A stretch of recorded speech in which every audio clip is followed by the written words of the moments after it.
आज के दिन में बहुत बड़ा एक्लिप्स भी है, सुपर मून बोलते हैं उसको, ग्रहण जिसको बोलते हैं वो लग रहा है। चाँद को भी ग्रहण लगता है तो हमें नहीं लगता होगा।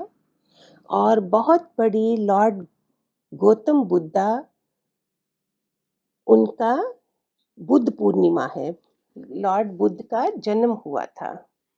दुनिया को अपना नया रास्ता दिखाने वाले भगवान गौतम बुद्ध ने धर्म गुरु, एक महान समाज सुधारक की स्थापना की थी। ऐसे धर्म की स्थापना की थी। बुद्ध की शादी यशोदा के साथ हुई। इस शादी से एक बालक का जन्म हुआ था जिसका नाम राहुल था। और लेकिन विवाह के कुछ समय बाद गौतम बुद्ध ने अपनी पत्नी और बच्चे को त्याग दिया। वे संसार को जन्म, मरण और दुखों से मुक्ति दिलाने के मार्ग की तलाश पर, ज्ञान की खोज में रात के समय अपने राजमहल से जंगल की ओर चले गए थे। बहुत सालों की कठोर साधना के बाद बोध गया बिहार में है, बोध गया एक बोधि वृक्ष के नीचे उन्हें ज्ञान की प्राप्ति हुई और वे सिद्धार्थ गौतम से गौतम बुद्ध बन गए। और हमें तो सिर्फ भगवान जी के वृक्ष के नीचे बैठना पड़ा, चाहे हरि विश्राम में, जागृति में, नानी कुटीर में, रतन में, अपने अपने सत्संग हालों में। और हम क्या बुद्धू बने रहे? हम बुद्ध को बोध को प्राप्त नहीं हो। गौतम बुद्ध का जन्म, इनका नाम सिद्धार्थ गौतम बुद्ध हुआ। जन्म 563 लुम्बिनी नेपाल में हुआ और मृत्यु 483 पूर्व कुशीनगर इंडिया में हुआ। शादी राजकुमारी यशोधरा से। बच्चे एक ही पुत्र था, राहुल। इनके पिता सुशोधन एक राजा थे, इनकी माता माया देवी थी और 7 दिन के अंदर माया देवी की मृत्यु हो गई थी, जिसके बाद इनका लालन पालन उनकी मौसी और राजा की दूसरी पत्नी रानी गौतमी ने की और इस बालक का नाम सिद्धार्थ रखा गया, जो सिद्धि प्राप्त करने के लिए जन्मा था। कितनी कहानियाँ सुनी होंगी बुद्ध के बारे में, कितना कुछ सुना होगा, लेकिन फिर भी हम बुद्धू रहें क्यों? उनकी एक कहानी कनेक्टेड है। एक समय की बात है, महात्मा बुद्ध अपनी तपस्या में लीन थे। उन्हें तपस्या में बैठे हुए कई दिन बीत चुके थे, तभी एक शिकारी उस रास्ते से जा रहा था। सुनिए, हमारा ज्ञान से रिलेटेड है, आपको बहुत अच्छा लगेगा। उस शिकारी ने महात्मा बुद्ध को पहचान लिया। शिकारी ने महात्मा बुद्ध के बारे में बहुत बड़ाई सुनी थी, किंतु वह बुद्ध की बड़ाई से संतुष्ट नहीं था। उसने परीक्षा लेने के लिए सोचा। हमारी भी परीक्षाएं आती हैं, घर में बाहर सारा टाइम होती हैं, हम उसको परीक्षा नहीं समझते हैं। शिकारी पहले तो महात्मा बुद्ध को एक छोटा सा पत्थर फेंकता, उसको फेंक कर मारता था, किंतु महात्मा बुद्ध कोई जवाब नहीं देते थे, क्योंकि उनका मानना था शरीर को तकलीफ होती है, आत्मा को नहीं। यही तो हमारा ज्ञान है। शिकारी द्वारा फेंके गए पत्थर के कारण शरीर को कष्ट हुआ, किंतु आत्मा को नहीं। देखो देखो, जैसे दादा भगवान ने बोला तू एक आत्मा है, तू ये नहीं। अभी शरीर को भुगत रहा है। इस समय जितने भी परिजन छूटे हैं कोविड-19 के समय, वायरस के समय, सभी अगर ज्ञानवान हो तो देखेंगे ये परिजन, जो मेरा बेटा, पति, जो भी लगता था, वो शरीर का था, मेरा नहीं। मैं आत्मा तो पूरी दुनिया में हूँ। तो देखो, उसमें हम शरीर को कितना शांति से उस दुख को मिटा सकते हैं। ये शरीर, पत्थर जो मारा वो शरीर को मारा, शरीर को कष्ट हुआ, आत्मा को नहीं।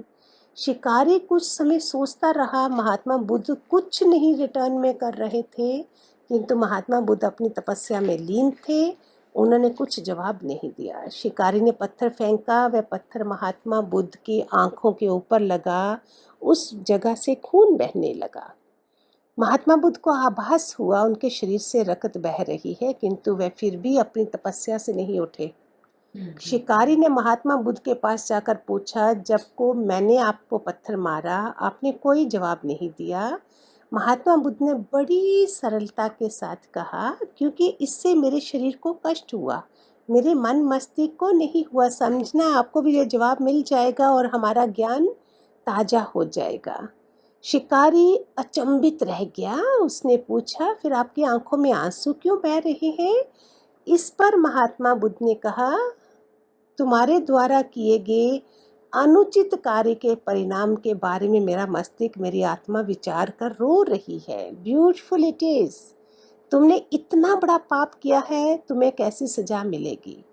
बुद्ध की बातों को सुनकर शिकारी महात्मा बुद्ध के चरणों में नतमस्तक हुआ, उनसे क्षमा याचना की। महात्मा बुद्ध क्षमाशील व्यक्ति थे। उन्होंने तुरंत शिकारी को क्षमा कर दिया और अपना आशीर्वाद दिया। इनकी तो हजारों कहानियां हैं, बीच बीच में मैं देती भी रहती हूँ, साथ में कोई दृष्टांत इनका आगे और दूंगी। वह शिकारी महात्मा बुद्ध का आशीर्वाद पाकर एक महान व्यक्ति और साधक के रूप में जीवन व्यतीत करने लगा। एक दिन की बात है, महात्मा बुद्ध अपने शिष्यों के साथ कुटिया में बैठे थे। ज्ञान चर्चा का विषय आरंभ था। वहाँ किसी एक कहानी की शुरुआत हुई। समीर नाम का एक जल्लाद मगध राज महल के पीछे बने कस्बे में रहता था। वह मगध साम्राज्य का प्रमुख जल्लाद था। उसका सारा जीवन दोषियों को फांसी देने में बीत गया। अब वह लगभग 60 वर्ष की आयु का हो गया था। समीर अब राजकीय सेवा से मुक्त हो चुका था और अपना अंतिम जीवन वह अपने घर में व्यतीत करता था। अपने जीवन काल में किए गए सभी घटनाओं को याद करता और पश्चाताप करता है। हमारे से तो अच्छा है कि पश्चाताप तो कर रहा है। हम सत्संग में आए, हमारा सत्संग छूट गया, हम फिर मोह वालों के बीच में पड़ गए, हमें उनसे जुड़ के अभी वापस पतन कर डाले। अभी हम दुनिया से जाएं तो मोह वाले कैसे बैठे होंगे? पतन हो गया हमारा, हमें कोई पश्चाताप ना हो। वो पश्चाताप जल्लाद कर रहा है, मेरे हाथों में इतने जीवों की हत्या हुई है। यही सोच करते हुए वह नहा धोकर तैयार हुआ। जैसे वे खाना खाने के लिए बैठा, दरवाजे पर आवाज आई। समीर बाहर निकलकर देखता तो एक भिक्षु उनके द्वार पर खड़ा है, जो जान पड़ता है काफी दिनों की तपस्या के बाद उठा है और भूख से व्याकुल है। समीर तत्काल अपना वह भोजन जो स्वयं के लिए था भिक्षु को समर्पित कर दिया। भिक्षु की भूख शांत हो गई, भिक्षु प्रसन्न हुए। भोजन के पश्चात भिक्षु और समीर दोनों बैठे हुए थे। तभी समीर ने अपने जीवन में किए गए कार्यों को भिक्षु के सामने प्रकट किया। समीर ने बताया, ये राजकीय सेवा के दौरान कैदियों अपराधियों को मृत्यु दंड दिया करता था, जिसके कारण मुझे अपने पर अपराध बोध होता है और गलानी के भाव में सदा ग्रस्त रहता हूँ। समीर ने अपने जीवन की प्रत्येक घटनाओं को भिक्षु के सामने रख दिया। समीर की सभी बातें समाप्त होने के बाद भिक्षु ने उसे दोनों हाथों से उठाया और हृदय से लगा लिया। कहा, बस तुमने ये सब क्या स्वयं से किया या किसी के आदेश के कारण? समीर बोल पड़ा, ये सब सिद्ध होने के बाद राजा के आदेश पर यही मैंने मृत्यु दंड दिया। फिर तुम दोषी कैसे हुए? तुमने तो अपने स्वामी के आदेशों का पालन किया है। ऐसा कहते हुए भिक्षु ने समीर को धम्म के उपदेशों को सुनाया। ये बुद्ध का था ना, धम्म। उपदेश पूर्ण पर भिक्षु वापस लौट गए। समीर जैसे भिक्षु को विदा कर वापस आता है, उसकी मृत्यु हो जाती है और मोक्ष की प्राप्ति होती है। कहानी अंत कर महात्मा बुद्ध शांत हुए।